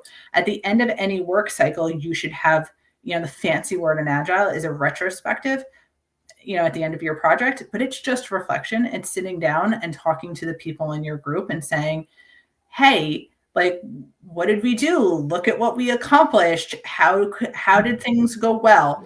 What things did we stumble over that could be better in the next project that we do? Because then when you're thinking about Agile in the large scale, you're thinking about how to build momentum and then how to be more efficient, right? Wouldn't you like to be more efficient in the things that you do? So you look through that and you say, okay, I see in this work cycle that I kind of dragged my feet on this, and I made this project a little bit more harder, or I didn't break down my tasks small enough, so they took too much time moving through the board, or I didn't communicate with you when my dog got sick and I didn't tell the team, and so I dragged the team. There needs to be better communication skills. So like you're modeling this for your students, of course. You model this for your children, of course. This is not magical. It doesn't pop out of nowhere. There's modeling and scaffolding, but you kind of have those conversations, and then you reflect on the work that's done and you celebrate it. So just having that in, like I said earlier, I don't feel like there's enough celebration points in education or in life. I highly suggest you keep a bottle of champagne in your fridge just randomly for Thursdays for accomplishments. Also, not for your kids, just for you. Yeah. But yeah, I think that you should celebrate these things. So interjecting some extra reflection, or, that's your to-do in the morning, or that's your exit ticket. Tell me something you learned this week that you loved. Tell me a moment, or like how I taught this week that was great, or a moment that you had in your life that was excellent. That's your teaching reflection right there. So you don't have to go through. And when we do sessions with teachers, it's really important that you know that this is not an extra thing for you to do. This is a different way to arrange the way that you are doing things. It's taking the work that's already on your plate and it's rearranging it. And hopefully through adding these things, it makes your work more efficient. So eventually it takes work off of your plate. So what Rob's asking here kind of works within where we are. And at this kind of, we've already answered this, but in that same thing, because you're going back and forth between adults and, home and school, we kind of been, because this can be pulled all the way through, both at home, ideally both at home and at school, because that just really reinforces, kids are very comfortable in that program. But just to make sure we didn't miss any of the point of his question here that Rob's asking, can Agile learning work for both in kids and adults in different settings? I'm not quite sure if that makes it different of a question, but I didn't want to miss this. Well, Agile existed. It was created in software development. So that's where it started. You can see it in multiple different places. Now it's expanded into many different industries. Just tons of different industries. You can see project management and Agile implemented. So adults work with, the whole point is that it helps you work better in teams more efficiently to build better products and have more innovation and work in a more efficient and better system. So when I started reading about Agile and started reading books and really diving in deep, it was like, why aren't we doing this in education? So to me, I can't see a reason why this wouldn't apply to wherever your workstation is or your learning situation is, as long as you are, you embrace the idea of transparency and communication. You have to do that. You can't work in a place that's not going to be transparent in their communication, or that's not going to work well. Because you have to be able to function. You have to have a situation where the functioning of it is buy-in, is bought in. If you're going to be fighting that trying to go traditional back and forth, obviously that's going to be a hindrance, right? Mm-hmm. So if you are interested, and your company is interested, or your team is interested, your students are interested, just jump in. And again, going back to Richard's question, contact information while we're talking. I'm going to pull Richard up. There's a private chat. I forgot to ask you this for people, because you know how it is. I mean, people are going to jump on a year from now, an hour from now, whatever, a month, and they're going to say, wow, what did Jesse, well, I wanted to know about this. Can you put in the private chat, and I'll copy and paste it over? There you go. Your contact information, so that they can also reach out. I'm going back to Richard up here, that you wanted to pull that back in, and we'll step through. We still got 5 or 6 more questions that are here now that we haven't got to yet. So, wait a minute. I just fell in love with you. We just had 8,052 people. I've never been in the 8s in my life. This is crazy. Huge. 8,000. So where's that bottle of champagne, girl? We're not waiting until Thursday. Pop. We already got it on Monday. That's a celebration point. That's a big deal. That's a big celebration. Everybody, please subscribe. We should be at 10,000 subscribe. I'm thinking we're already at LinkedIn. Yeah, I mean, we're already at 9, almost 9,000, just a hair under 9. So we should be able to get to 10 after today. But going back to Richard's, what you were talking about here, there's 3 that are very similar. And then, coming down here where I was going to go, Brandon, what's been the biggest challenge? So build on what you're talking with Richard, and then what you're talking with Rob, and these are things that are kind of building together. And then what's been the biggest challenge? Then we got like 7 more questions after that, but they're all in this very similar vein. So I'm trying not to skip around too much, and I think we can get away from that now. There's Richard.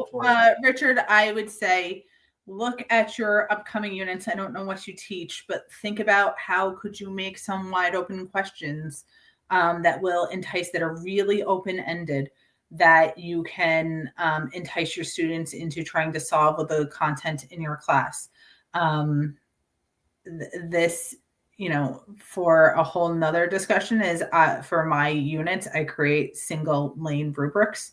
So I mark what is proficient, and then as a reflective exercise, I have students tell me where they are, because I hate making rubrics that tell kids like what's satisfactory or what's not, or then what's expert. How am I supposed to define the expertise in a project? But if you can explain to me how you went above and beyond, you went beyond proficient, and you can explain that to me, then I am happy to award you points like that. So changing up rubrics and how rubrics function a little bit. There's so many small things that you can do that will change the way that your classroom functions. Even if you on Monday say, this is all the work that we're going to do this week. So I'm presenting you with your backlog. This is all the work, and you're going to clear all this work by Friday, and then we're going to celebrate it. That's inputting a little piece of Agile into your classroom. So again, no one's saying, here, come in, here's a book with 57 templates, and you need to fill out all the templates to learn how to do this. Like and all of us in education have experienced before. Little chunks, little pieces pieces, experiment, and what works, keep, and what doesn't work, refine. That's Agile. That's got to be something also exciting for an educator who's been in the system for a while, because if they've been in the system for a while and they haven't been, I don't want to use the word corrupted, but I can't think of a better word right now, by the system, or been beat down by the system because they haven't had flexibility. To be able to as an adult, as a teacher, as an educator, you know, people are in this profession for a reason, just like police officers are in for a reason. They're service oriented, just like, actors are in their profession for a reason, so forth and so on. You're wanting to have an effect on the world. You're wanting that reward of passing on information, because maybe you had a teacher. I go back to that. You had a teacher that really affected you and drove your life mission in that direction, unintentionally, but just that way it worked. It's got to be fascinating for a educator to be able to do like what you just said for Richard. Just make a little experiment, do this one thing, and when it works, keep it. And you can just build right into the Agile. It's not like you have to take those 52 things and slam it down on your desk and say, learn all that. It's cyclical. It's iterations. It's building on what is successful and then refining till you find that success. It's small. That is awesome. Teachers have enough on that. There's such a cognitive load with being an educator. I'm not looking to take, but I am looking to reduce that cognitive load. So when you take those things and you put them down and you build a backlog, you're reducing your cognitive load. When students are pulling work, you're no longer the performer in front of the classroom. You're reducing that cognitive load. Now you're engaging in really authentic, genuine conversations about things that kids are interested in, and you're interested in too. You went into teaching, so you could, like, I'm a dork. I will sit with you and talk about social contract theory all day long. I teach a class, an intro to politics class at night, because I love working with students. And my classes, we sit around and I say, like, what happened in the news this week? Let's talk about it. Let's figure it out. What systems are working? What are not working? And they're pulling the learning, because they have to come to class and say, this is what I saw. Can you explain this? Can we talk about this? And then we discuss it. They're pulling learning, even though they don't know it.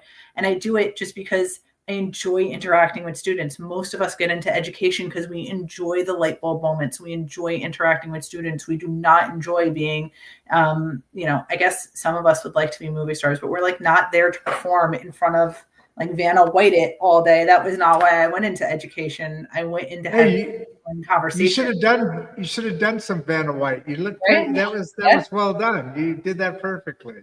Oh, and on top of it, you're able to literally, like you said, you're bringing that cognitive load down while you're not having to be the dancing bear or Vanna White up there, but you're also now instead of that Richard for you, instead of that teacher. And I gotta believe maybe Rob is that I think there's quite a few educators on here looking from the questions, especially the next few. But Richard, I mean, talk about the perfect world where you get to experience those aha moments. You love working with people. You're doing what you're doing because you're drawn to that because of what you're made up of. Now you have all that beauty going on, and it's at, we're biased, but it's at a higher level than what you're able to teach at now, and it's less workload on you. Right?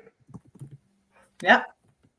I mean, there's nothing better than that combination. And I think we beat Rob's question here up pretty good, didn't we? Yeah. I don't think we missed anything on that. So back to Brandon. What's been the biggest challenge in implementing Agile education so far? I got to imagine it's the school systems themselves, just kind of slow rolling conversations I know you've done this for several, not every single thing you're doing, every place but there's a thought here going, this would work in this scenario at this school that I've got 2,000 students online with the teachers and the academics all going on. But what's been the biggest challenge? Has it been systems accepting or wrapping their head around, or what is it? Anything? Is it just been golden all the way through? Oh, it's just golden. No, I wish. It's definitely a mindset shift. So you're having Yes, that's what I figured. and so like, and so you say, I've been in the classroom for 17 years and you have teachers or parents that come and meet you the first day and they say, oh, I'm so glad that my student got you. Like they really need innovative learning and then in the second week of school, they go, they send you an email and say, my kid hasn't gotten a textbook yet. Are you doing anything What's in going class? on? And so like Yeah. they hear your reputation as like this innovative teacher, and then they email you and say, well, where are the worksheets? And you're like, I don't do worksheets. Also the parents too. You're getting That's pushed what I'm back. saying is the parents and the parents Okay. I put didn't pressure on the system, right? Because and we talked about this, I think, before the show, but like you hearken back to what you thought education was, and you want to make sure education is so important. You want to make sure that your kids are getting a great education, right? You as a parent, it's one of the fundamental things that you worry about, and then you're not seeing 100%. that reflected, like what you remember is not coming home, and now you're worried about it. So like there's a whole cycle, a whole cultural cycle of education, and so it's shifting that mindset of what does education look like? What is good education look like? How does education need to adapt to the world around us? Society has shifted, but education hasn't. How do we do such things? So there's just communicating with parents, like what is that? It's the shift of educators. Like I just said, educators have a full cognitive load. You have deadlines in certain school districts. They pre-schedule your district test. So you have exactly 4 weeks to teach this unit and make sure your kids pass this assessment, because the district gives the test and you have no say over where it gets to be. So there's time constraints and you're worried about, can I let them do something for themselves for the day? Because will it still prepare them? Because I have no control over the spacing of my curriculum. That's an issue when there's zero autonomy. So there's no autonomy for the students and there's no autonomy for the teachers. So how are they supposed to function? And they get very nervous about it because their teacher scores are tied to these district assessments that are not collaborated on by teachers. And so, there's a lack of agency there. There's administrators that, you say like, hey, I want to try this thing. And they're like, no, I don't want the parent pushback, or I don't want the superintendent pushback. So yeah, when you're changing the mindset or you're changing culture, it is not easy. Everyone loves the idea. Again, you love the idea of innovation and creativity until you see innovation and creativity. And then you go, I don't know, that kind of feels weird. So that's why I highly suggest, if you're going to try it in small steps. You don't little bits. Yeah. What's the old saying? Swiss cheese it. So sure, just a little, and then it makes that big thing kind of less. I'm going to ask you an impossible question. Oh, first question. I know you have a hard stop. It's 20 minutes to 2, which is 20 minutes to 3 your time. No, 20 minutes to 2 my time. Oh, I'm sorry. I'm reading how long we've been going, and I'm looking at 1:42, and that's not what I'm. Yeah, it's 1:43 my time on the East Coast. Okay. Or the West Coast. And you have a hard stop at 2 your time. Yes, I do. Okay, so let's manage these questions because they're actually probably some of the best questions we've had so far. Okay. But I'm going to ask you a question that's probably impossible to answer. But I'm curious because it kind of rolls in what you were just saying. Fly in the wall guess, you're going to throw something against the wall. How long are we talking? Within 10 years, within 5 years, within 20 years? Or Rod, don't forget you ever asked that question because it's impossible. How long until all school systems, the school systems they're going to change and they're already changing. But when will this kind of collaborative pull, not push approach, where do you think that'll become the norm? Within decades or not at all? Or I'm not you have sure. No idea? Honestly, I don't know. I talked to you, it's an impossible question, but I see widespread adoption where it becomes more the language and the ideas of Agile start to come out in different ways. My company is building a number of products to try to make it easy and accessible. for kids to get their hands on it and teachers to get their hands. So like, how do we break this down? How do we make language less confusing? How do we, just get the ideas and the mindset shift out there? So we're building all those products in the L-EAF Lab. So we design them and then the students in the lab actually create them. So all of our products are created by students. And also, by the way, if you're visiting our website and you're like, hey, that website's kind of messy, please forgive us. We are renovating and our student teams are renovating our website. So it's pretty brilliant, but things take time. I got your website right there, right? I got Thank everything. you. I just wanted to warn you because you're going to go there and say, I want to see the blog, and go see the blog, go read about what there is. But, it's under construction by student teams. Students in the L-EAF Lab are which, by the way, I checked that out. You've got all the layout going and basically the background aesthetics, the organization, the handbook is what I'm referring to, which I went over there on the weekend. And so I'm familiar, and the show's familiar with what you're talking about on the L-EAF program side, because here we are. You're talking about education, getting ready for school. And the L-EAF program is that bridge to work. Yes. To employment. So employment, and think about if they started the Agile schools in school, the Agile skills in school, then how much more they would be doing in the lab, and then what that transition into the workplace would look like. It would be stunning. The things that come out of the L-EAF Lab are so incredibly stunning that they're created by student teams that are just learning. They're learning by doing. And again, that's the idea. You learn by do. Nothing is perfect. We're in constant refinement. There's things that pop up. We're going to change things. Small iteration, then it's not painful, because you can try a small thing, and if it doesn't work, it's okay. You're not even, it's not a multi-million-dollar curriculum redo. It's not, you didn't spend all summer redoing your curriculum and it's not functioning the way it did in your head. You're making small changes. You're seeing how they work. You're collecting that data. You're doing a reflection, and then you're refining and trying something else, or trying it again with that reflection. Who doesn't? That's a great cycle of learning to learn, whether you're an adult or a student. But how great would it be if we taught kids that there wasn't like failure like that? Like you can refine and iterate and go. Okay, what is a purpose manager? Actually, guys, I think people want to kind of see what this looks like now. And I'm guessing David is an educator as well. Yeah, please go ahead. So I wrote about the idea of an Agile purpose manager in school, and that's different than a teacher, and it's different from a curriculum coach or a skills coach in a school. It's a person that's working with the teachers to make sure. So like we're looking at the Kanban boards and the data that we're getting. So again, I see another question here is, how do you measure student success? By grades. It's still school. You're turning in work and we're evaluating it against a rubric. It's still school. You're turning in your own work. So like when for example, that unit that I outlined at the beginning of this conversation about social contract, you had to do work. And you had to pull it across the board, and then you had to turn it into me.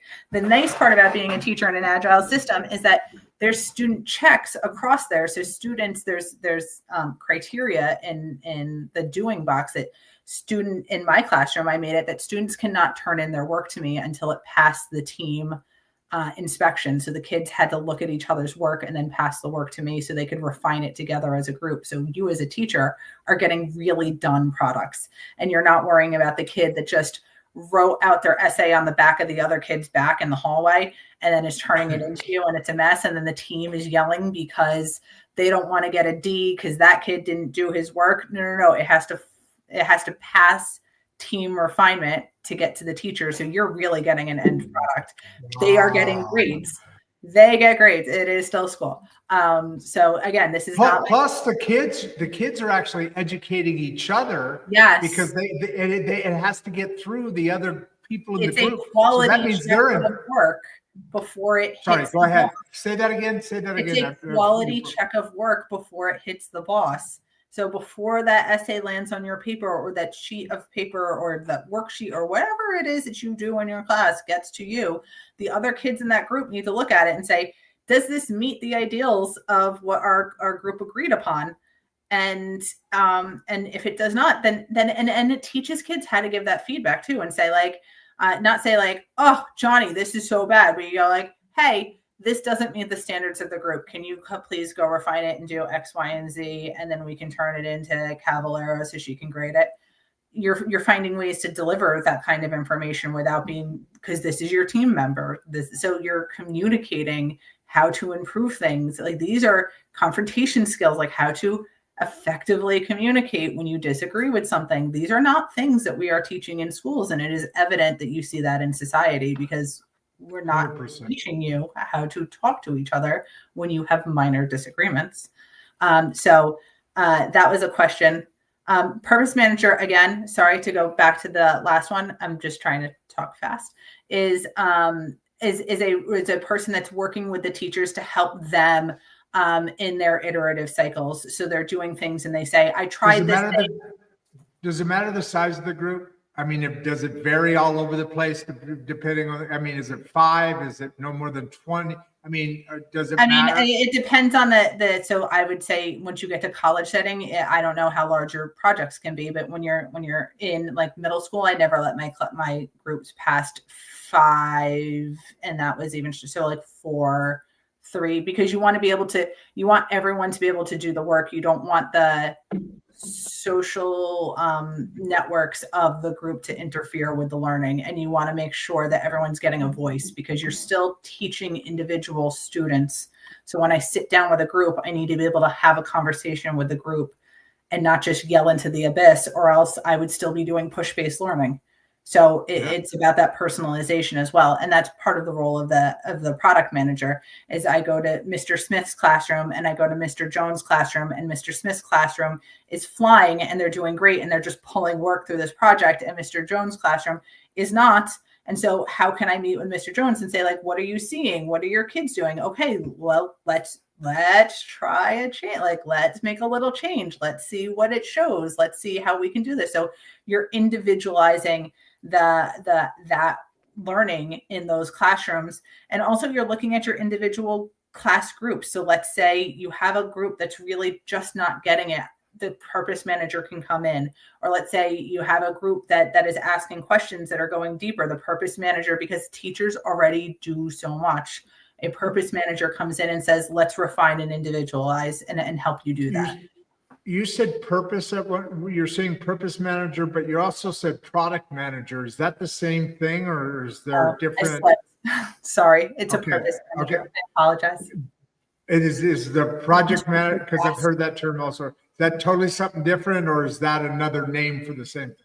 A project manager is someone that works in agile teams in the workspace that manages the product. So they manage the teams that are building the product. So same kind of idea. Purpose manager's part of the team. Purpose manager is for schools, because we want to make sure that learning is purposeful.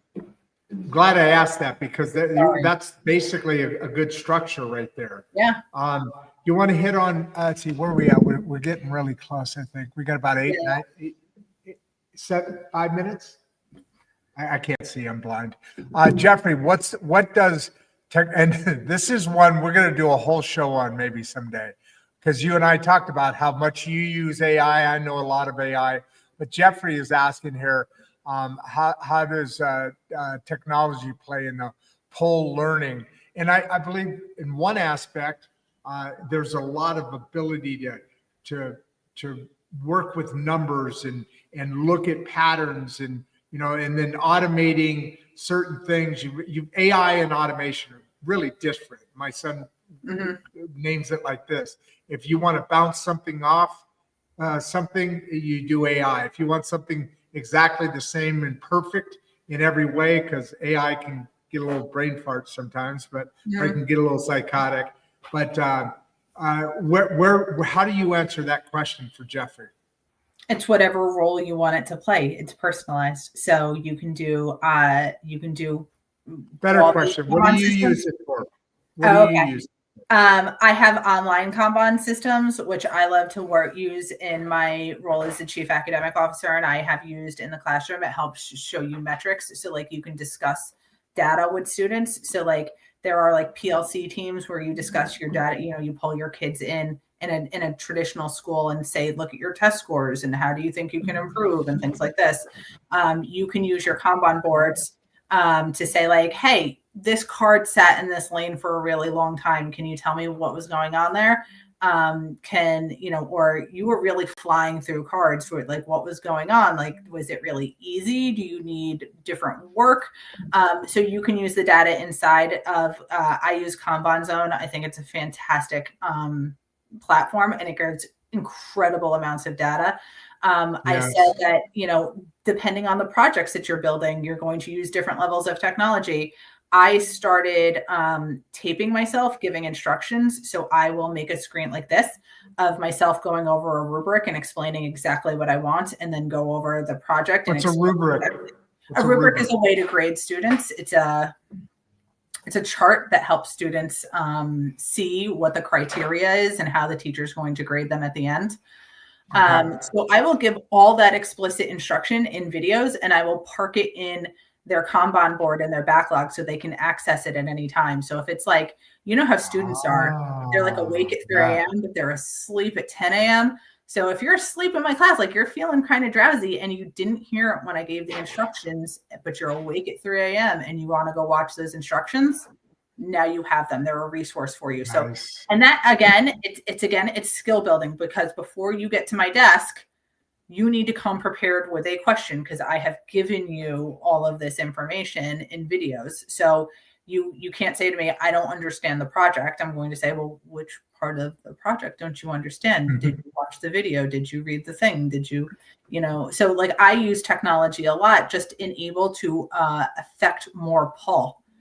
You are responsible for that, because I've made the video of the lecture. I've made videos of me going over instruction. I've made all those things so they're accessible for you to pull when it is convenient for your brain to pull them. So if you are a night owl and you want to do your homework at 11, I'm not answering that email at that point, but I have given you still the tools to pull. And if you're an early bird and you want to, then I will answer your email. But I use varying degrees of technology. And I also, just in real life, I love technology, but I think there's a time and place for it. Like my kids don't have technology. My kids have Amazon Kindles that they get to play games on only on the weekends, only after they've done their chores. They don't get them in the car. They don't get them in restaurants. That's my personal choice and my family's choice that reflects nothing on the rest of society. So like, I feel like there's times and places for technology, and that if you are a teacher that loves it and you want everything to be online, you can do Agile learning online. And if you are a person that is a pencil and paper person, you can do it pencil and paper. And if you're, a little bit here and there, you can do it in all those spaces as well. Well, I'll tell you what, we made it through. That we're still in the several thousands of people. This is going to be a 2-hour show when it's all said and done, for sure. We're only 3 minutes away from being 2 hours. So to have multiple thousands of people on after 2 hours, that alone to me says something in itself. I think we got through all the questions and our comments, but hey folks, as advertised, a very amazing subject, because it's so timely and critical. And then you add to it this wonderful person sitting next to me. Well, I don't know which way I'm mirrored, so I'm going to either that way. This is the way. See, when you just pointed, that's the opposite for me. Oh. So there you go. We're pointing at each other. We could almost touch fingers through the wait. Okay, there we got it. So as a wrap up, as a final point, and I hope to have you on the show again, for obvious reasons. You're obviously very well spoken, very knowledgeable about everything that you have.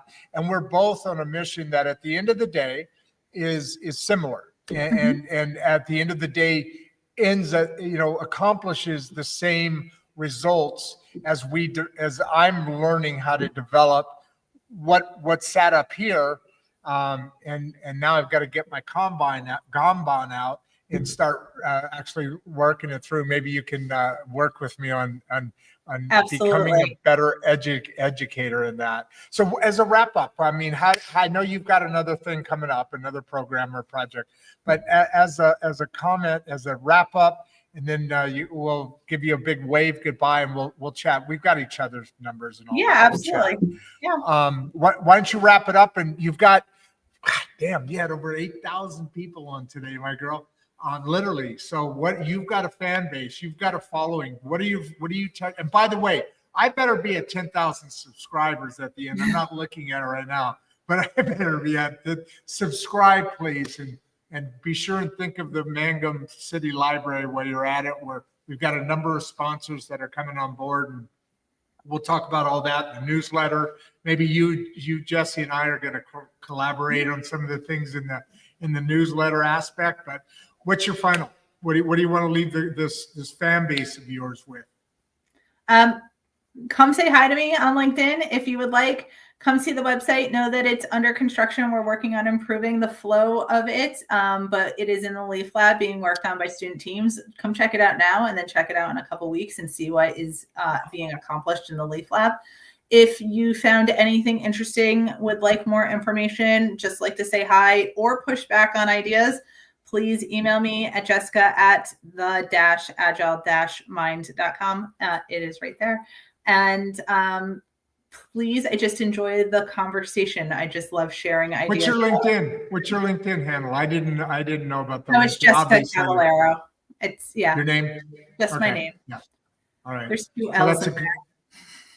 Oh yeah. Let's make sure and get the Cavallaro. It's a old school Italian name from New York. Italiano. That's a beautiful, Yes. beautiful place to be from. I appreciate you being here. It's been a blessing to have you on. You and I are going to keep chatting. We've had a number of conversations already. We're going to have a whole bunch more, I'm sure, and work together. But we'll set up the next conversation here coming up.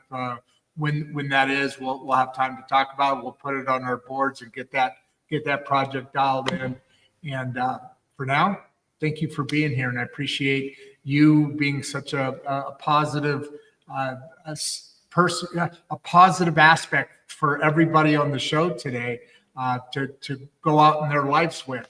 And I think we're going to see a lot of changes coming fast, Jessica. I hope so. Thank you so much for opening up your show for me to talk to you. It's been a great conversation. It's been very enjoyable. Give everybody a big wave. I'll talk to you soon. All right, there we go, folks. Sometimes I just get this feeling, and I honestly, I didn't know about getting 8. I mean, we're still at over 3,000 people on here, and we're over 2 hours now on the show. So thank you, all you people. Please make sure and subscribe to the show. Please like the episodes, especially the people that are still here. You obviously like what you're hearing, and I'm glad that that's the case. But at this point, we are Insights and Straight Talk. My name's Rod Duff. Come back at 2:00. We're going to be talking about mental health. We're going to be talking about dysfunctional families and how somebody. She's the author of a book called Broken. And I almost kind of like to accumulate it or compare it to J.D. Vance's book in that coming from that kind of a background, and look at the success that can be handled, and then spread out into your life. This is Insights and Straight Talk. My name's Rod Duff, and come in every day. We're 6 days a week, and before you leave, if you'd like to watch another one of the podcasts, click the first link in the description. We love having you here, and we appreciate all your support. And with that, producer Barbie and I are out.